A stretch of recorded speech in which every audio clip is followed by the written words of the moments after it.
नमस्कार साथियों, एक बार फिर आपका स्वागत है हमारी क्लास 2.0 यूट्यूब चैनल पर, जिसका उद्देश्य है ब्रह्मलोक में ब्रह्मा जी को, वैकुंठ में विष्णु जी को और कैलाश पर्वत पर शंकर भगवान को भी अब तक पता चल चुका है कि कुछ सीखा जाए कुछ सिखाया जाए। अगर आपने अभी तक इस चैनल को सब्सक्राइब नहीं किया है तो जल्दी से इसे सब्सक्राइब कर ले, साथ ही साथ बेल आइकन को दबाना ना भूलें ताकि आगे आने वाली वीडियोस की नोटिफिकेशन आप तक इमीडिएटली पहुंच सके। मैं हर्षल बोझे एक बार फिर हाजिर हूं करंट अफेयर वीडियो के साथ। तो बिना विलंब के आरंभ करते हैं आज की video. Everything in the universe is with in you, ask all from your self, Rumi. यानी कि इस ब्रह्मांड में जो कुछ भी है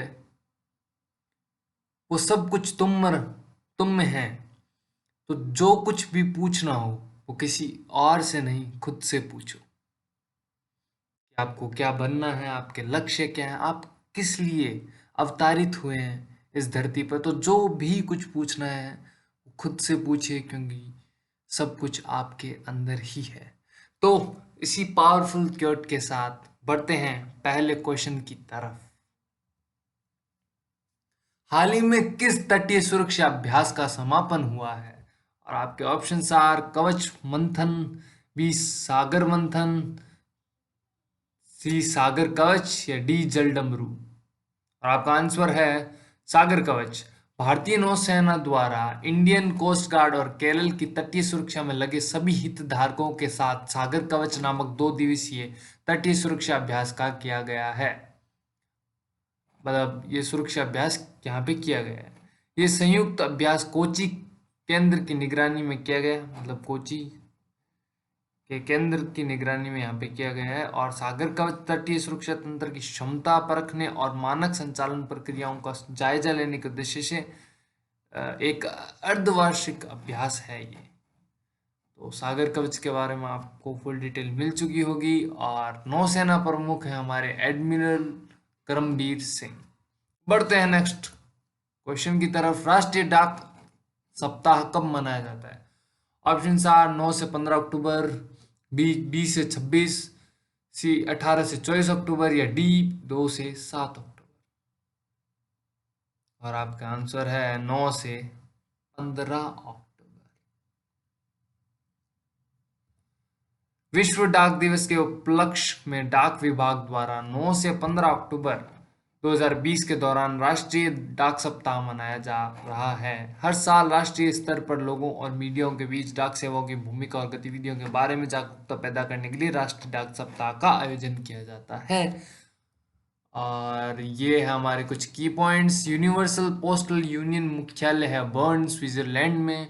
यूनिवर्सल पोस्ट यूनियन हेड वो है बिशार अब्दी रहमान हुसैन, ये उनका नाम है। और यूनिवर्सल पोस्टल यूनियन संस्थापक है Heinrich von Stephan. Universal Postal Union की स्थापना हुई है 9 अक्टूबर 1874 में। बढ़ते हैं नेक्स्ट क्वेश्चन की तरफ। और किस राज्य सरकार ने मुख्यमंत्री सौर स्वरोजगार योजना का शुभारंभ किया है? यानी कि किस राज्य ने किया है? तो फटाफट ऑप्शन की तरफ चलते हैं। पहला है मध्य प्रदेश, बी उत्तराखंड, सी गुजरात या डी ओडिशा। तो आपका आंसर है यहाँ पर उत्तराखंड। उत्तराखंड के मुख्यमंत्री त्रिवेंद्र सिंह रावत। तो ये आपको याद रखना है कि उत्तराखंड के जो मुख्यमंत्री है वो त्रिवेंद्र सिंह रावत है।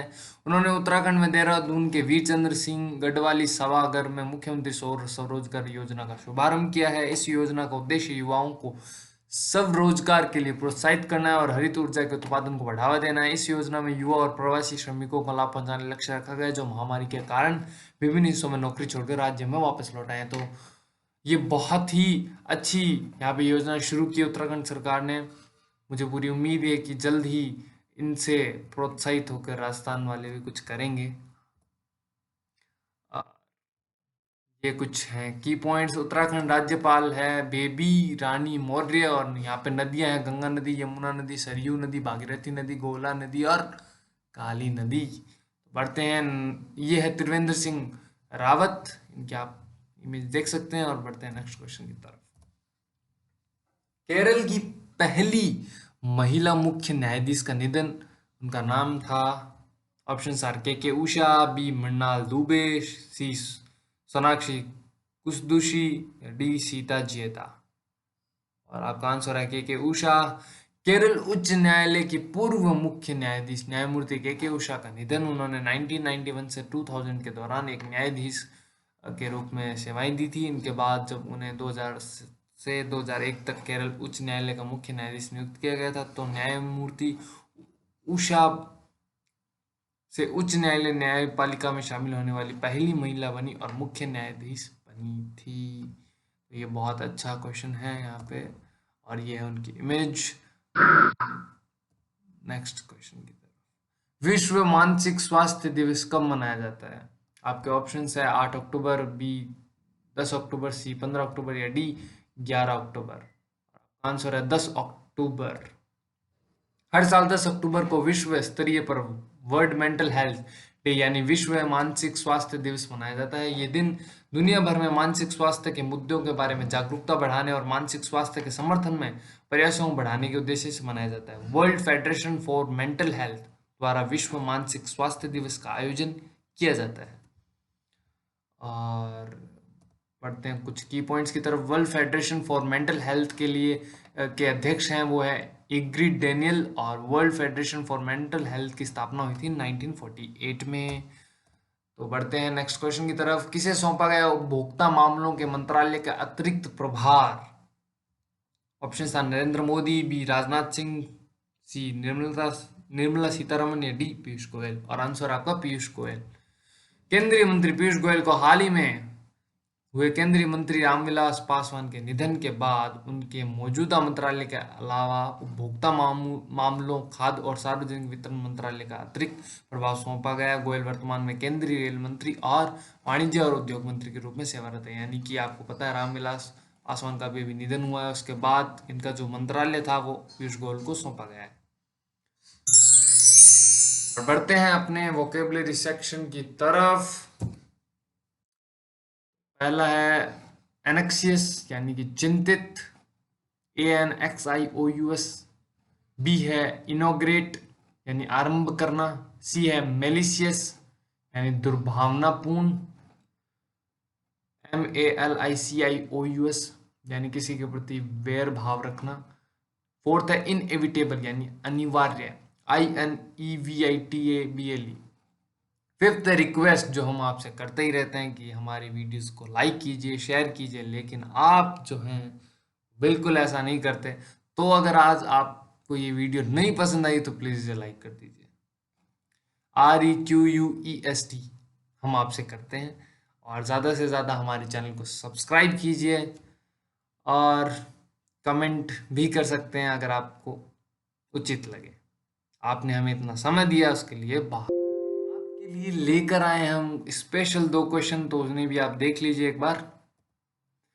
किसने फोर्ब्स इंडिया रिच लिस्ट 2020 में किया टॉप? आपके ऑप्शन है मुकेश अंबानी, बी गौतम अडानी, सी अजीम प्रेमजी, या डी रतन टाटा। आंसर है मुकेश अंबानी।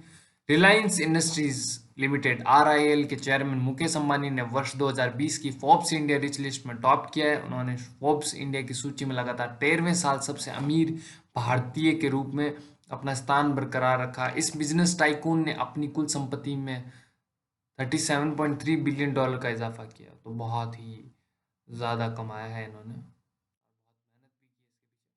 जिससे उसकी कुल संपत्ति $88.7 बिलियन हो गया है, जो पिछले वर्ष की तुलना में 73% अधिक है। तो कमाल है।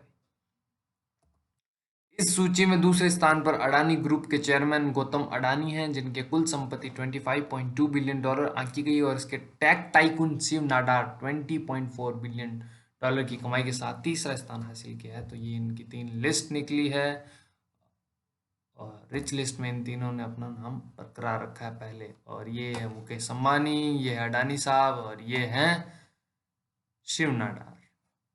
बढ़ते हैं, और ये धमाकेदार क्वेश्चन है, इसलिए यहाँ पे धमाका हुआ है, तो डरिएगा नहीं।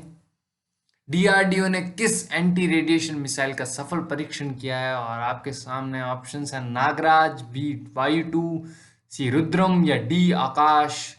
और आंसर है यहाँ पे रुद्रम।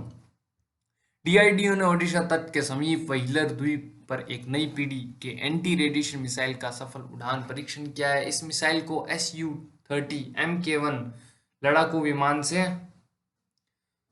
लॉन्च किया गया और इसी के साथ ध्वनि की गति से 2 या 3 गुना अधिक वाली ये मिसाइल दुश्मन की रडार प्रणाली, संचार नेटवर्क और वायु रक्षा प्रणालियों की एक विस्तृत श्रृंखला को 250 किलोमीटर की दूरी तक मार गिराने में सक्षम है। तो बहुत ही शानदार है।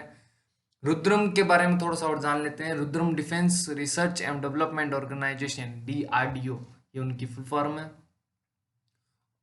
द्वारा विकसित की गई भारतीय वायुसेना के लिए देश की पहली स्वदेशी एंटी रेडिएशन मिसाइल है। तो ये स्वदेशी है, तो इसके लिए मैंने कहा था ये धमाकेदार क्वेश्चन है।